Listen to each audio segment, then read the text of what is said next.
Abraham যখন হারান শহরে ছিলেন তখন ঈশ্বর তাকে এক অভাবনীয় আহ্বান জানালেন। ঈশ্বর তাকে বললেন, তোমার দেশ, আত্মীয় স্বজন এবং পিতার গৃহ এবং সব কিছু ছেড়ে তোমাকে যেতে হবে এমন এক দেশে যা আমি তোমাকে দেখাবো। ঐতিহাসিক তথ্য অনুসারে হারান শহরটি ছিল তৎকালীন চন্দ্র দেবতা অর্থাৎ শিন দেবতার উপাসনার প্রধান কেন্দ্র। ঈশ্বর চাচ্ছিলেন আব্রাহামকে সেই পৌত্তলিক পরিবেশ থেকে বের করে এক সত্য ঈশ্বরের সাক্ষী হিসেবে গড়ে তুলতে।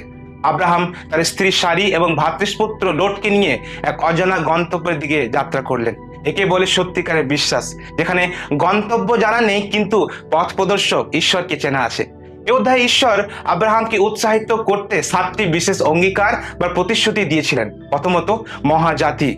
আব্রাহামের মাধ্যমে এক মহান জাতি ইসরায়েল তৈরি হবে। দ্বিতীয়ত, ব্যক্তিগত আশীর্বাদ। ঈশ্বর তাকে জাগতিক ও আত্মিক উভয়ভাবে আশীর্বাদ করবেন। তৃতীয়ত, মহান নাম। তার নাম ইতিহাসে চিরস্মরণীয় হবে। চতুর্থ, আশীর্বাদের উৎস। তিনি নিজে অনেকের জন্য আশীর্বাদের কারণ হবে।